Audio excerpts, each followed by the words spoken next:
the week before, right? Yeah, the week before. So the week before everything happened, and it happened in September. When was it? The first week of September? No, it was the last week of August. So the last week of August, yeah, into the first week of September. It was like the last week of August, going into the weekend, till Labor Day weekend. So as everybody knows, like it's a long weekend. So yeah. Yeah. So basically, the week before Labor Day weekend, well, we had a trip planned with some friends, and we were gonna go up to Clear Lake and just spend the weekend and hang out there by the lake. We got a lake house. We were just gonna be kicking it all together, have fun.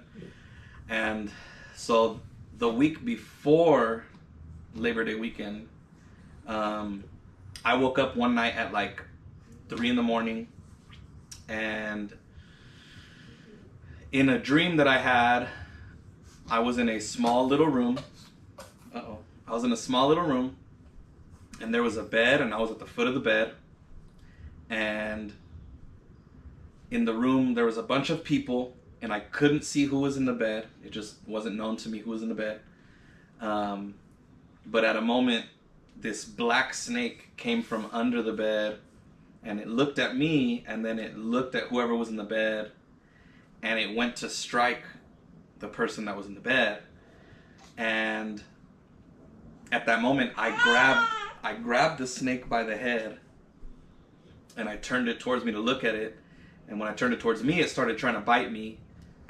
So I crushed the head, and then I threw it as far as I could. And as soon as I threw it and it got out of my hand, I woke up from my dream. And I remember just being like out of breath. I was hecka sweating, like my shirt was wet, like I was sweating, and I was just kind of freaking out. And I woke Maria up, and I was like, oh, I just had this dream. And I told her the dream.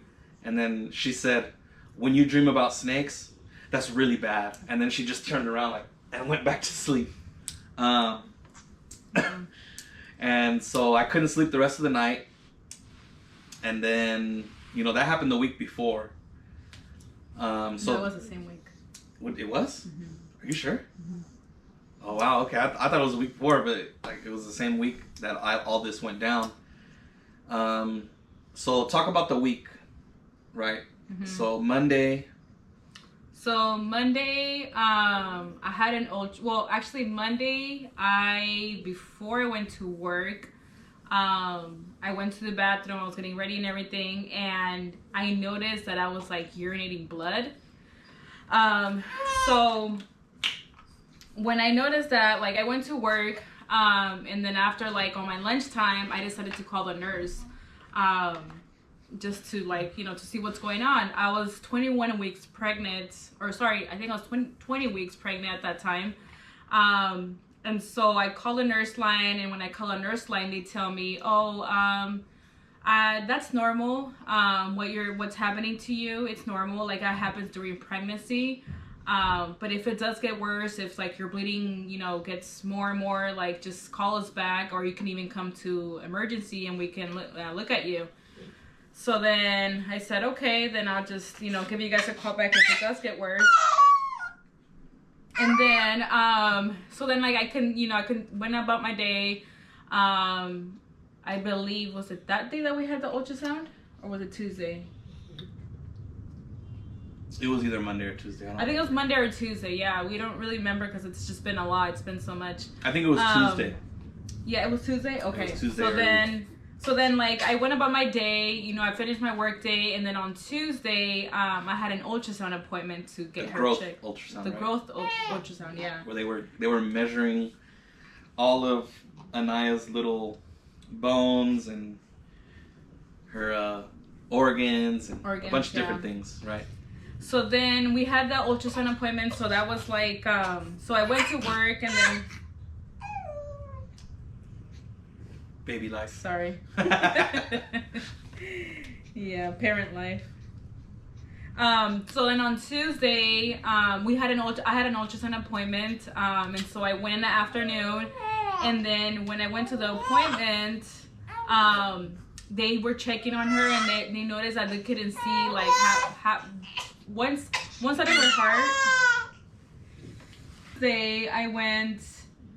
On Tuesday I went to the ultrasound, and then they were able to see like one side of her heart, but they were noticing that the other side they couldn't see, and they kept doing it multiple times, you know, like on my belly, and she kept moving. Yeah, she was awake, which is, you know, it was weird because like she's usually like always asleep when we go to the ultrasound appointments, but during that time she was awake. They would call her the sleepy baby.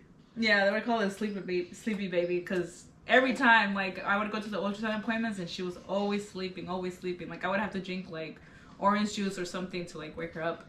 But anyways, so I had an ultrasound appointment and they couldn't see that, so they said we're gonna need you to schedule another appointment to come back and check the other side of her heart, just to make sure that everything is looking good with her. And I was already feeling a little bit of pain, and so then I did tell a doctor about it, and they said like, oh, reach out to your doctor. Reach out to your doctor is what they told me. Yeah, reach out to your doctor, and let them know like what's going on, and see, you know, what she can do for you. So later that evening we had a concert, so we went to that concert, and then on Wednesday I still wasn't feeling good. I remember you woke up Wednesday morning with pain. I woke up with pain, and it was a lot stronger than what it was on Tuesday.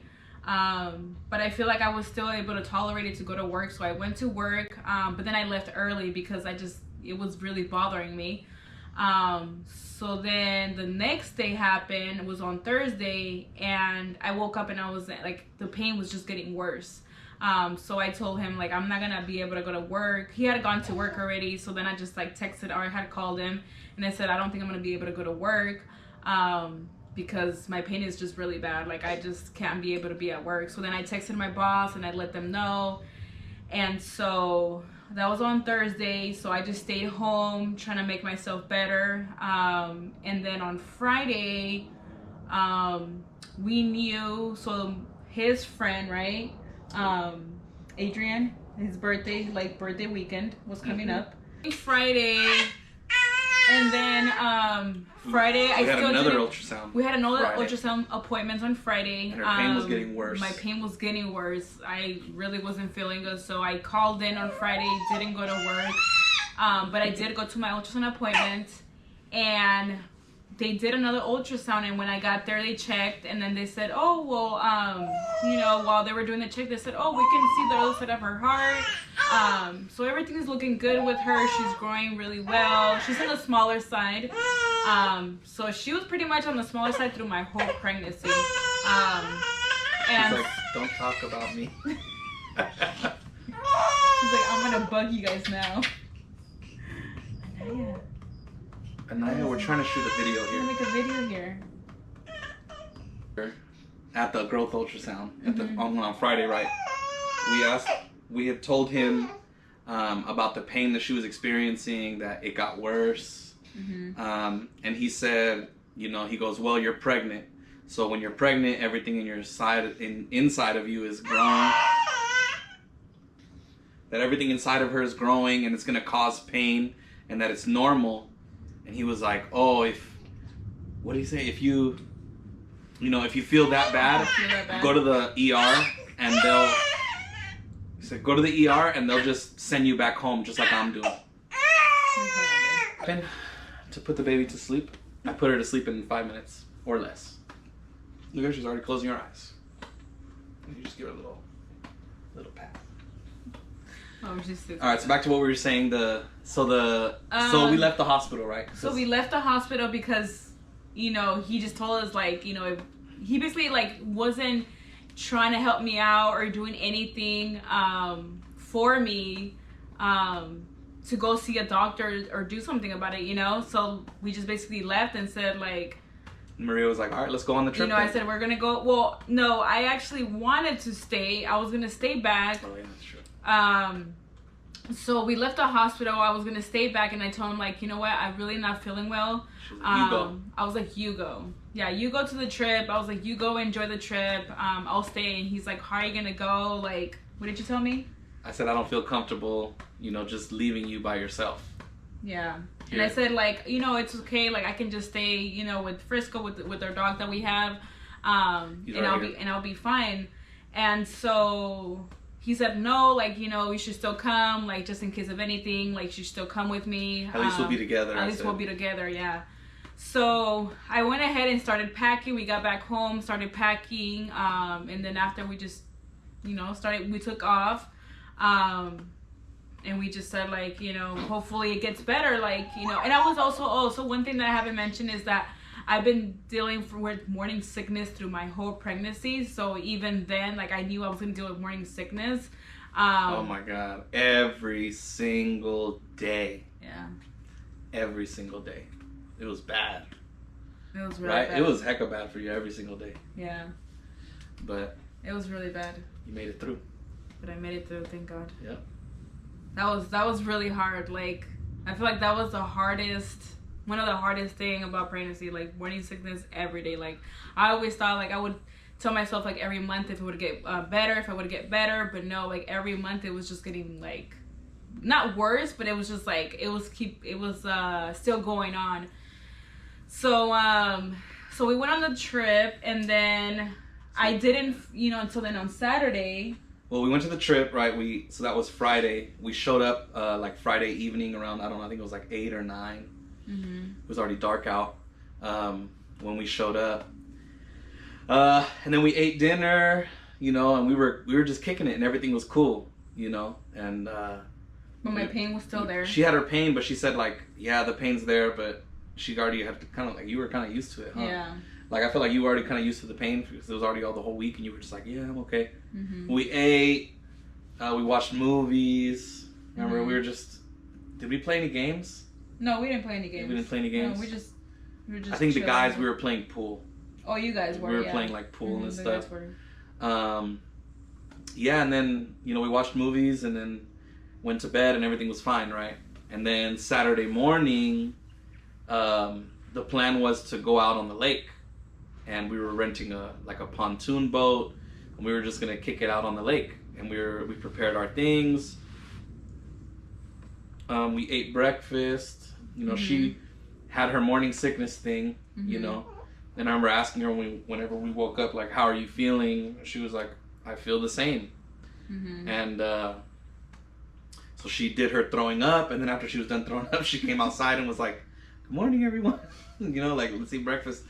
So we ate breakfast, got everything ready, and we went out for the boat, Mm-hmm. right?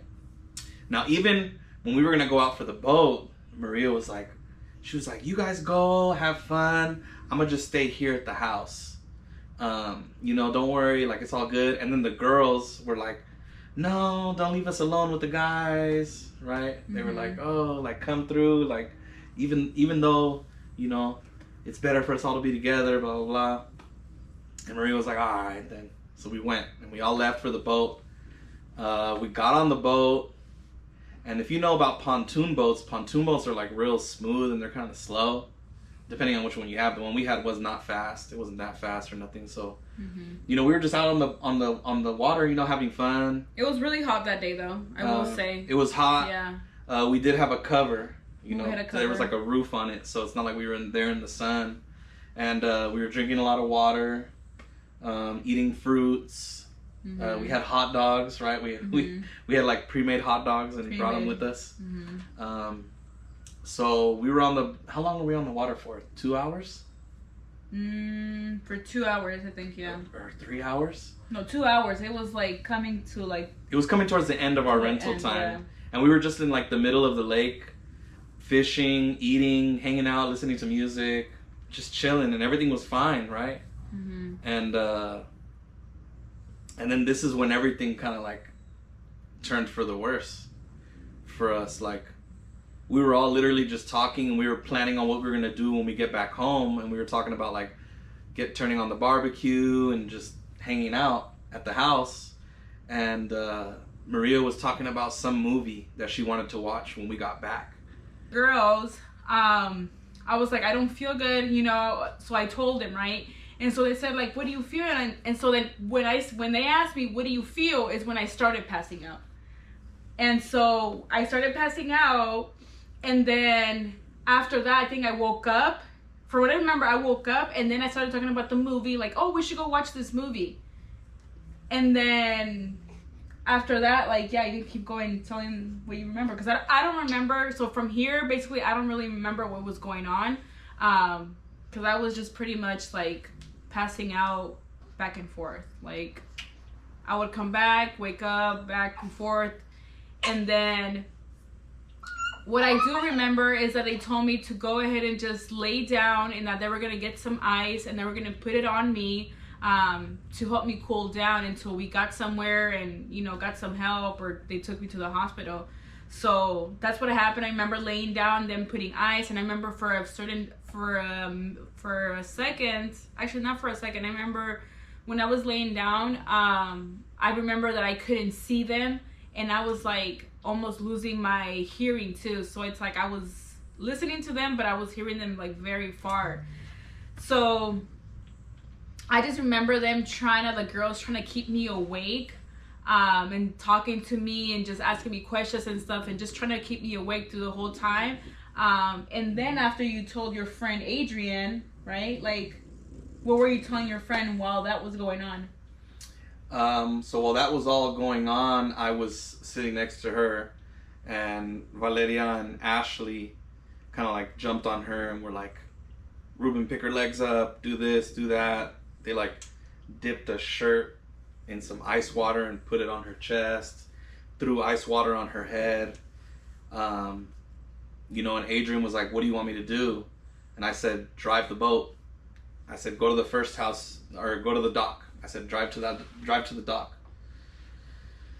So during this whole time, like, Maria was fainting and waking back up, and fainting and waking back up, and she was super white.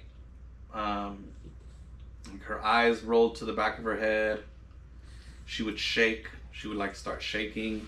Her body got super stiff, and then she would like wake up, and she would wake up and be like, what's going on? What's going on? And then she would pass out. And then she would wake up and be like, at one point she was like, I can't see anything. And then she would pass out again. And then she would come back and we would be talking to her, and she's like, you guys sound really far away. Like, she said that her hearing started going away. And then we're looking for the dock, and we could not find the dock because Clear Lake is humongous. And I told Adrian to drive to the first house that was closest to us, and then we would just dock at somebody's house on the lake, and we would call 911. So we pulled up to a house, docked the boat, asked the people that were there if we could call 911 because my pregnant wife was losing consciousness. Then the firefighters came onto the boat. And funny thing was that the firefighter that reported to us, he was like, do I have permission to get on your boat? And then he looked at the boat and he said, did you rent this boat? And we said, yes. And he goes, this is my boat. And he was the owner of the rental company of the boat that we had. So he just jumped in the boat, and they hooked her up onto these machines to like check her vitals and all these things. And then I got out of the boat. The firefighters passed her up to me, and I picked her up and put her on the bed. And then we went to the hospital. Once we got into the ambulance, then they kind of were able to keep her awake the rest of the time. And they asked us what insurance we had, and we said Kaiser. And then he said, well, I'm taking you to Sutter because it's closer. Mm-hmm. And then we went to Sutter Lakeside ER. They kind of took her, and I met with the doctor there, and he told me, we're gonna go ahead and put some IVs in her, and she should be fine. And then they kind of gave me a hard time, and they were like, you know, if your wife is pregnant, you guys shouldn't really be partying. You know, it's important that they stay hydrated. And I said, like, well, we weren't drinking. We were all drinking water. You know, Maria had this big water bottle, Stanley water bottle, that she had drank already. Like, mm-hmm. I think you had drank one and we filled it up again and you were still drinking. Mm-hmm. So, like, it wasn't that. But they hooked her up on the IVs. Then while we were in the hospital, Maria was like, oh, I need to go to the bathroom. And the ER nurse was like a punk. And he was like, well, I need to hook you up to these IVs. And Maria was like, I got to go to the bathroom right now. And he asked me, are you going to carry her to the bathroom? And I said, yeah, if I have to, I will. So I took her into the bathroom so she could use the restroom. And while she was using the restroom, she started passing out again. And when I called for help, they just put a wheelchair into the bathroom, and he was like, when you're ready, bring her back. You know, even though she was losing consciousness again. So I cleaned her up, brought her back into the hospital bed, and then they hooked her up on the IVs. And when they were trying to put her in the IVs, because we had been in the hospital like every 2 weeks or every 3 weeks, because Maria would have to go and get IVs because she would be throwing up so much. They would always tell me at the hospitals, like, oh, anywhere you go, let them know that she's a hard stick. So that way they know, like, that it's hard for them to find her veins in her arms, because they usually will put it here in her hands.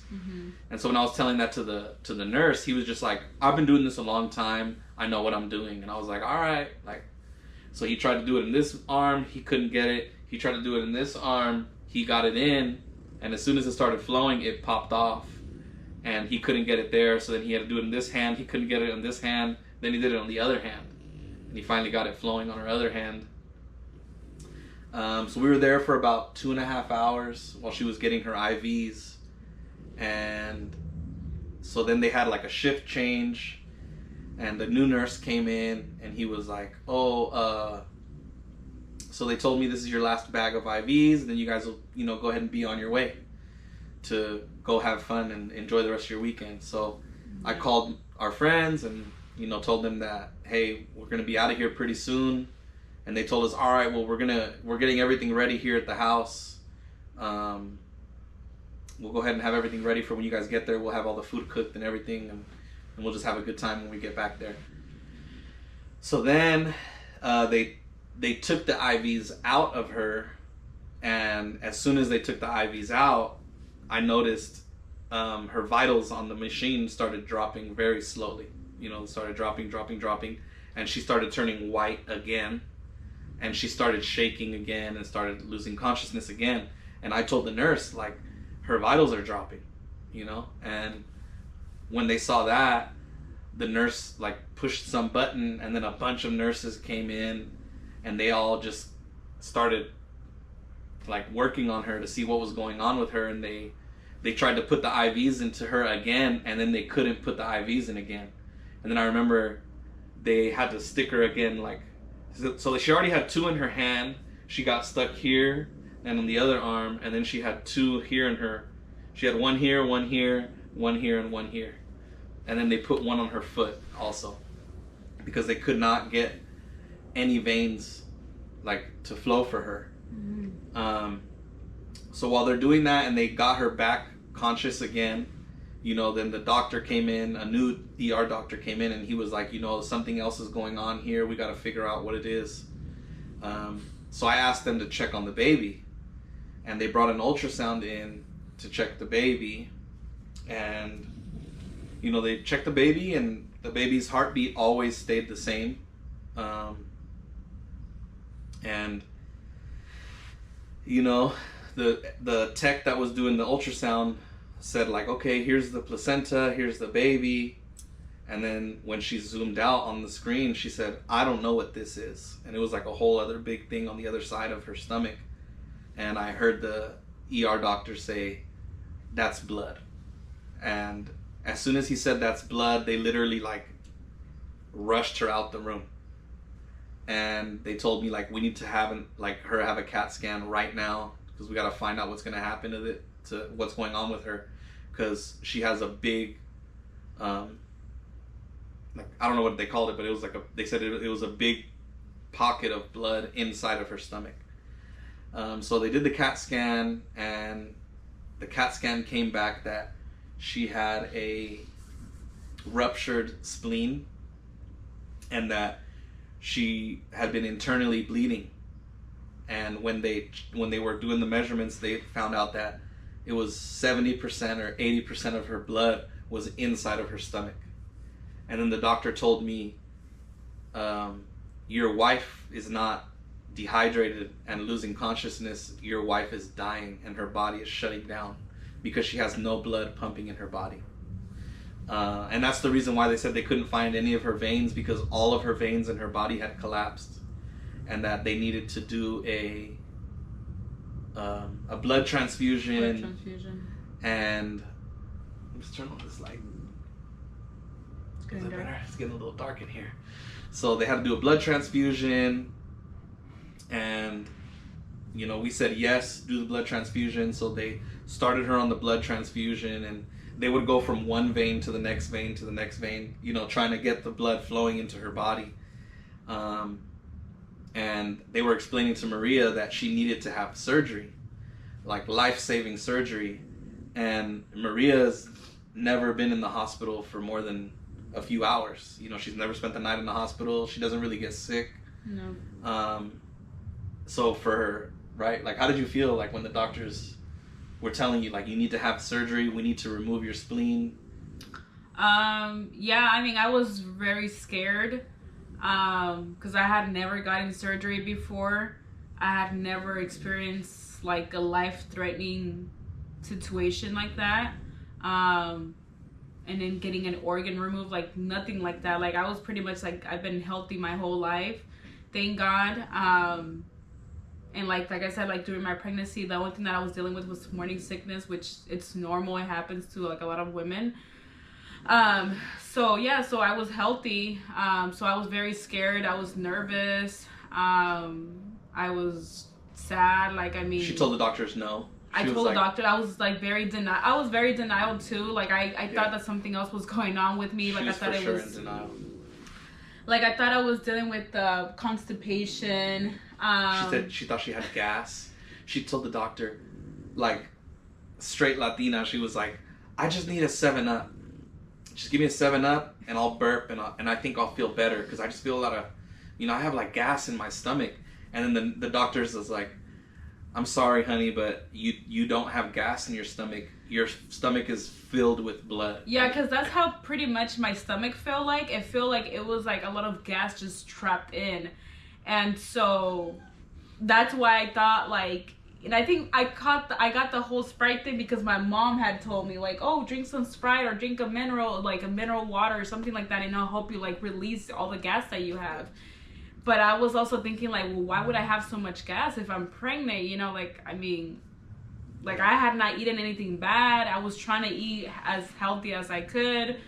So, you know, like... And then it was like a new doctor would come in and tell her the same thing. Like, you need to have surgery right now so we can save your life. And she was like, no. And then another nurse or doctor would come in and explain it to her again. Like, you need to have surgery right now. And no. And then eventually then the surgeon comes in, right? And by this time it was already late at night. It was like 10 or 11 at night. Mm-hmm. And a surgeon comes in, and there's no, at this hospital, they only do surgeries like during the day, scheduled surgeries, like outpatient kind of things where like you don't stay overnight, and things like that. So they had to call in a surgeon to come and do the surgery. And the surgeon comes in, he goes, hi, my name is Dr. blah, blah, blah. And, I've been doing surgeries for a very long time. I've done this kind of surgery before, so I feel comfortable doing this surgery. I've never done one on a pregnant woman before, but I don't see us, having issues here. Yeah. And then she goes, oh, I'm not gonna have surgery today. Like, she told the doctor really nicely, like, I'm not gonna have surgery today. Mm-hmm. And he just kind of was like, okay, honey, I'm gonna get upstairs and get prepared for your surgery. And then he left. And then when he left, then the anesthesiologist came in. And he came in on like a total different vibe with a different kind of energy. All the other doctors were being like really nice and like, oh, you need to have surgery. This dude came in and was like, he literally walked in the room and he was like, so when was the accident? And Maria was like, accident? Remember that? Mm-hmm. She was like, accident? Yeah. What are you talking about? And he was like, there was no car accident? And she goes, no. And then he looks at me and he's like, what do you mean there was no car accident? Did you do something? And I was like, no. You know, I was like, no. And then I looked at Maria and I was like, did you fall this week at work or something? Because he told me a spleen doesn't just burst on its own. Like, you have to have, like, force. Something has to, like, people like boxers, people who ski, you know, people who are in bad car accidents, like, their spleen will rupture. But not just, like, this doesn't happen normally. And we were like, no. And Maria was like, no, I didn't fall. And I said, did you hit your belly on something? No, nothing. And he was like, wow. And he goes, well, look, he's like, this is life or death. And you're being very selfish. Remember, he was like, you're being very selfish. You need to stop thinking about yourself. And you need to think about the baby that's in your stomach. Because whatever you choose to do is going to affect the baby. Yeah. You know? And she was like, I'm not getting surgery. You know, Maria was like, I'm not getting surgery. And the anesthesiologist looked at me and he was like, what are we going to do? And I looked at Maria and I told Maria, I said, do you want to die today? And she said, no. And I said, then you need to get the surgery. Because you've heard it from all these doctors that you're going to die if you don't get this surgery. So she was like, all right, we'll get the surgery. You know, and the anesthesiologist gave me a thumbs up. He was like, all right, we're going to get everything ready upstairs. So, you know, when I found out, and then just like rewind a little bit, like when I found out that she was internally bleeding and all these things and that she was dying, you know, obviously, like, I reached out to my mom, I reached out to her mom. Because at this time, like, we had been getting told that she was just going to get the IVs and we were going to go home. So we didn't call nobody because we didn't want people freaking out. But when this happened, you know, obviously I called, you know, on them and let them know what was going on. We started a cadena de oración, right? Where we called people and asked them to just pray for Maria at that moment. I also called our pastors. And it's funny because I called our pastors and he answered me, and this was late at night, he answered me like he was up. Like, what's up, Ruben? You know? And I was like, hey, this is going on right now. With Maria, and he said, just instantly went into prayer. Like, I started telling him, and he started saying that we're gonna, you know, agree on this, and we're gonna get into prayer and pray that, you know, God comes and saves her life. So a few hours pass. They get her ready for surgery. We ride the elevator up to the surgery floor. You know, and during this time that they gave us, you know, we were praying together and we were, you know, reading Bible verses, and, you know, I had a real serious talk with Maria, and I asked her, like, do you believe that God can save you tonight? You know, do you believe that God will do it? And she said, yeah, I really do believe. You remember that? You were like, yeah, I do believe that God can save me. And I said, then it's going to happen, you know, because that's what it says in the Word. Right. You know? Do you love God? Said our goodbyes. I kissed her goodbye. I told her I loved her. And I went to the waiting room. And I was in that waiting room by myself. So, but when I get into the waiting room, then I call our friends. And I'm telling them, like, at that time, like, what just happened. Because it all seemed so fast. Like, it was like, everything was cool. And then it was just like, everything went downhill. And it was bad. So then I called them and they were like, hey, you know, we've been waiting here for you, because it was already late at night, you know, and I told them what happened, and they were like, oh my God, like, we'll be over there soon. So I was there in the waiting room for a few hours, and the anesthesiologist, he came out and he came to tell me, he was like, hey, I just want you to be ready for any possible outcome that's going to happen right now. Because you might have to make a choice tonight. He says, he came and told me, he said, somebody's going to die tonight. He said, whether it be your wife or your baby, you might have to make a choice. And when he said that, I said, no. I said, not going to happen. And he told me, you know, we're going to do everything we can. And I said, I know you will. I know you're going to do everything you can. And I told him, I said, you know, I trust you guys. So he was like, all right, thank you. And he left. So at that moment, you know, my heart dropped to hear that news. Like, to hear that kind of news is very hard. You know, to have to make a choice between your wife or your child. That's a very hard choice to make, you know, but I knew what, you know, what we were going to do. Yeah. But okay, there. Yeah, so I felt like a peace inside, you know, and during that time when I was by myself in the waiting room, you know, I was just praying to God, and I was singing the songs that we would sing at church, you know, because I felt like it kind of was like every song that I would sing at church would just, like, random songs would come to my mind, and they would really make me feel, you know, peaceful, that everything was going to be all right. So then by this time our friends show up, and we're just, no one's really talking, we're all just there. And then They were with you in the waiting room? mhm. Oh, they were? After a few hours they showed up to the waiting room. Oh, wow. And then at, I think it was like 3 or 4 in the morning or 5 in the morning, something like that. So how long was my surgery? I don't know. I think your surgery was like 2 hours. 2 hours? I You think. don't remember? I don't really remember. Oh, okay. And the nurse came I think out. it was 2 hours. The nurse came out and she was like, "Hey, the surgery's finished and Maria is okay. You know, she'll be waking up in a few hours." And I asked about the baby, and she's like, the nurse was like, "I can't speak on the baby. I can't talk about the baby." And, you know, hearing that was really tough, and I cried really hard when I heard that, you know, because obviously the first thing I think of is that the baby had passed. The baby didn't make the surgery. And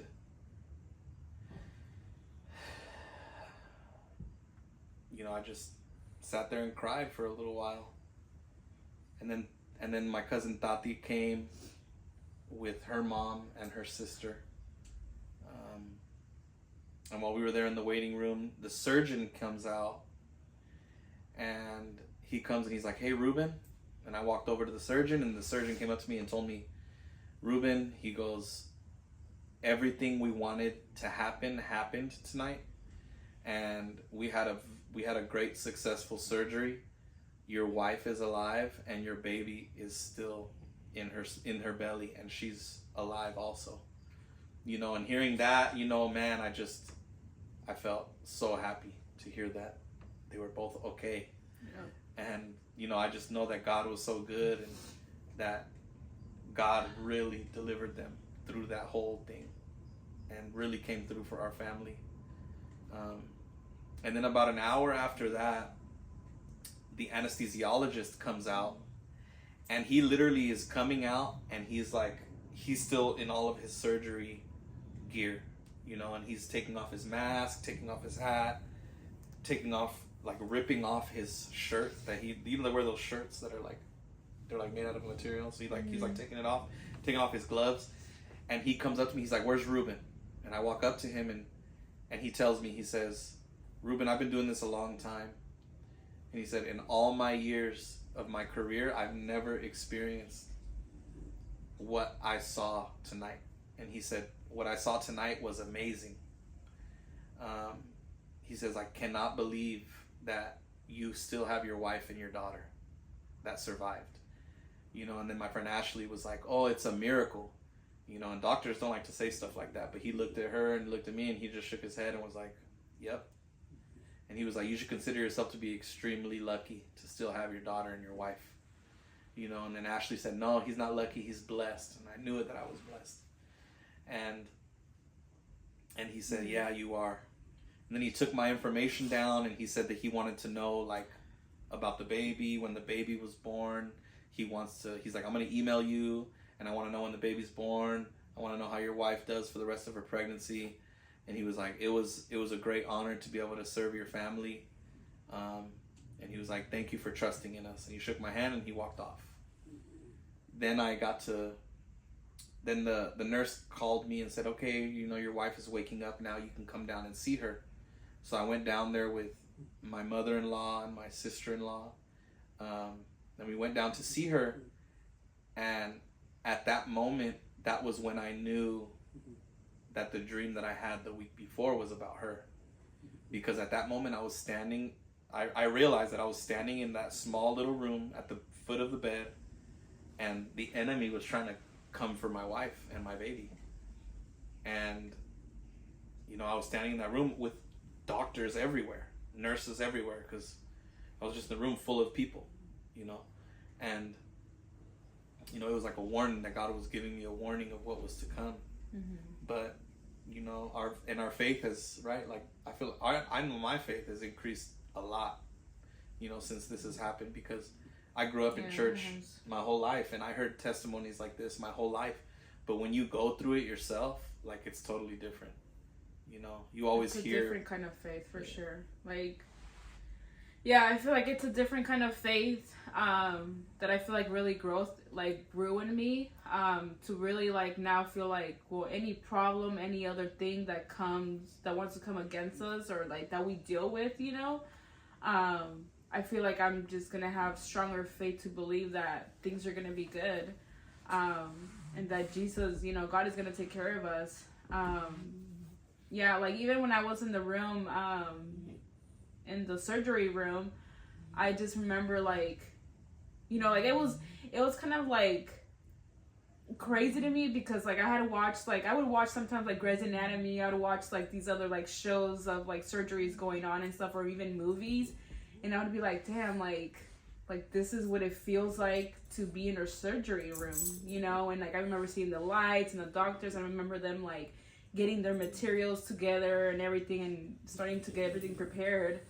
And what I remember being in there was just, like, laying there, and then just, before they put the anesthesia on me, I just remember telling them, like, I believe and I have faith that you guys are going to take care of me. So please take care of me and my baby, like, I trust you guys. And they said, like, yeah, like, we'll take care of you. Don't worry. You're going to be good. And so from there, I just remember I fell asleep. And then after that, I just remember waking up again, and seeing Ruben after, because they told me, like, we're going to go ahead and take you and have you meet with your husband again.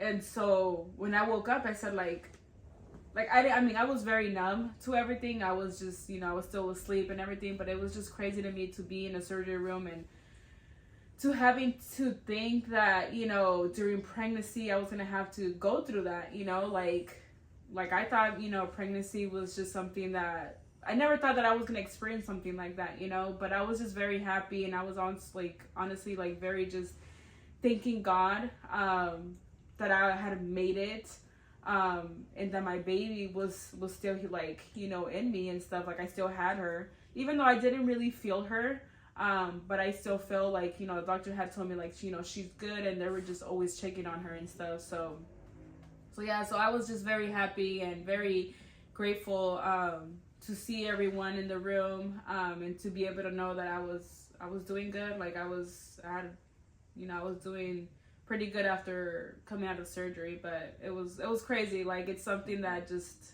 I feel like until you're there, you would actually, tell and kind of experience and actually talk about it, of what it feels like. Because, yeah, I would, honestly, I don't even wish this for anybody. Like, mm-hmm. Yeah. It's true. And when you see this little baby, and you see this lady right here next to me, they're walking miracles. Well, she's not walking yet, but they're both miracles. They're both walking miracles, because Maria was dying. You know what I mean? Like, once the doctor came to tell me, like, the whole thing that was going on the boat, everything, like, she was dying through the whole time. Yeah. And then when Maria said, like, oh, I can't see and I can't hear, the doctors also told me, like, when you lose your vision and you lose your hearing when you're gonna die.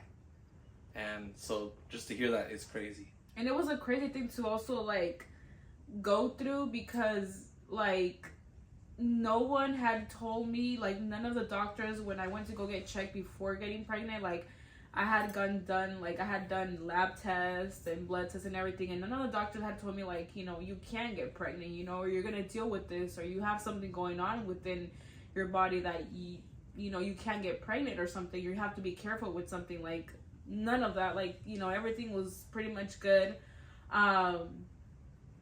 The only thing that I did experience before this was a miscarriage. So the year before, so this all happened last year, 2024. I had a miscarriage in 2023. So, you know, when we got pregnant, we found out that we were pregnant the second time. It was like, you know, it was a relief. Yeah, it was a relief because I thought for a second that I couldn't get pregnant and I was gonna have to go through other and we were hecka steps, trying, you know, too. And we were trying, yeah. Like, after but we weren't like I feel like no, we were trying. because like when we lost the first one, we were trying after that, you know, because we got really sad. True. When we lost the first one, and you know, we were just like, oh, we could just try again, and we were trying. Remember, we were trying and trying, trying. It wasn't happening for us.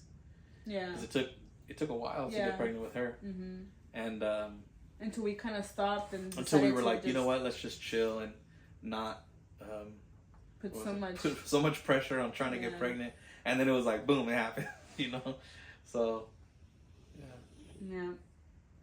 And so like, and then, you know, so it was something like I said, like, you know, that I never thought I was gonna have to deal with. I was like, you know, like I would just think like, why is that this happened to me while pregnant? You know, like I said, everything was so good with me. I was healthy, and so, but we know why. But only God knows, you know, why this happened to me. It's to give our testimony. And that's to why give this our happened. testimony, yeah. It's to give our testimony to everyone, and like to show that, you know, God is still a God that works miracles, and you know, the same miracles that He could perform back then, He could perform, you know, today for us, and to show His grace upon our family, that we still have this little miracle, little baby, you know. And thankfully, you know, she's 3 months right now. She's doing really good. She's like starting to, like, you know, do her little talks, you know, like baby talks. She's they heard earlier in the video. Yeah, like how you guys heard earlier. Yeah, like in the video. She like kind of copies our sounds sometimes. Sometimes like we'll like make sounds and she'll copy like what we're doing. It's funny. Yeah. So like to see, you know, like, and you know, I'm feeling a lot better now. Thankfully, like it was very hard for me after like surgery. It was very hard for me to kind of like get back to everything. Of course I couldn't, you know, I basically stopped working after that. I had to stop working too. He had to stop working, yeah, because he had to basically help me out with everything. So thankfully that, you know, I really have him that really like helped me through everything. Like to make my whole process like very easy. But like, yeah, like, so then, you know, I stopped working, and so I couldn't work after that. I had to stay at the hospital for a whole week. And when I was recovering, like coming to the end, I had to get transferred. Well, I also had to get transferred from one hospital to another, so I had to take me on a helicopter and do all this transferring to another hospital. And so when I was at the hospital, but actually I had to get transferred to my actual hospital here in San Francisco, because I was in a whole different city. And so when that happened, I had one of the doctors come and tell me that I was 1 centimeter dilated. That's what we haven't mentioned yet. I was 1 centimeter dilated. This was after the surgery, during her recovery. This is during my recovery, after my surgery. So the surgery was at Sutter Lakeside, and then they had to helicopter her from Sutter Lakeside to Sutter Santa Rosa, which is a bigger hospital that could actually help her get admitted and get like her recovery started. Yeah. And then we were at that Sutter Santa Rosa recovering and everything, and then they put us in an ambulance to take us to Kaiser, San Francisco, right? But while we were at Sutter Santa Rosa, that's when they came to tell her, like, your body is basically trying to have this baby, like, tonight. How many days was that? I was 21 weeks pregnant by then. She was 21 weeks pregnant, and her body began dilating, and the nurse was like, you could have this baby tonight. Do you want to do everything you can to save the baby? And we were like, yes, we want to do everything we can to save the baby. And whenever, because we're Kaiser patients at Sutter, when Kaiser found out about that, they were like, we want her back tonight, right? And they came and got us at 3 a.m. Remember, they came in the ambulance at like 3 a.m. to take her to San Francisco. went to San Francisco, and San Francisco was kind of like, oh yeah, you are dilating, but we don't think you're gonna have your baby tonight. We're just gonna keep an eye on you, and I think you're gonna be okay to like go home, and you know. And then, you know, the next day we stayed at Kaiser for one night, and the next day we went home. Mm-hmm. And coming home, oh my gosh, we felt, to be in a hospital for that long and to come home, it's so nice. You know, you just feel like. So how did you feel about going through all this, and like how did you feel about like? I mean, as a man, like you have to be, like I had to be strong. Like I had to like never show Maria that like I was freaking out, even though I was. You know, like I would be in front of Maria, I'd be like, oh yeah, everything's cool, and then like there'd be times where I'd go out to the hallway and just, you know, cry and let out my frustration, because you're also frustrated because you don't know why this is happening, and you know you're kind of scared and freaking out, and then I collect myself and come back into the room because I didn't want to, you know, show her that I was tripping, because if she saw that I was tripping, then she would start tripping, you know. But I think also that's what it was able to keep you like calm, and during everything was that I, you know, kept very calm. But like I said, I just felt very like peaceful. Like even though I was freaking out, like I knew, you know, that I knew that God was just gonna be there for us and see us through this whole thing, you know. And I know that this is like we went through this so that way we can share our testimony to people to help increase their faith, and you know, to share that there's a God that does miracles, and you know, and there's a good God that if you love him, he does good for you, and he did the good for us, you know, and we can't be more thankful, you know, for that.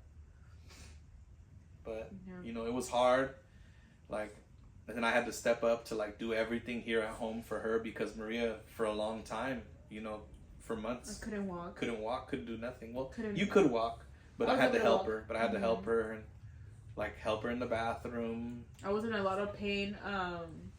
Help her with her meds. With where my incision was at, like where they did the surgery, I was in a lot of pain still. So, you know, I was basically pretty much like in bed. Through like I was probably in bed like for 3 months. I couldn't go out anywhere, so we weren't really going out anywhere. So like, you know, it was very hard to like go through a pregnancy where we thought it was just gonna be like very enjoyable, and like just kind of experience like, you know, good things with each other and do things, you know, about the pregnancy. And I pretty much couldn't even get like a lot of pictures either. Like, you know, we didn't take a lot of pictures. We barely made, you know, we barely kind of, you know, once we were feeling better, I was feeling better. We got the chance to do like a photo shoot together, right? Yeah. A pregnancy photo shoot. Towards the end of your pregnancy? Towards the end, yeah. Which is good. Yeah. And then about, you know, everything that went on after surgery. Because after surgery, there was a whole other thing that went on. Yeah. And we can't wait to share it with all of you. Right? Yep. So stay tuned for the next video. Stay tuned. Don't forget to like and subscribe. And share. Yeah. Thank you for watching our videos. And we'll keep on posting.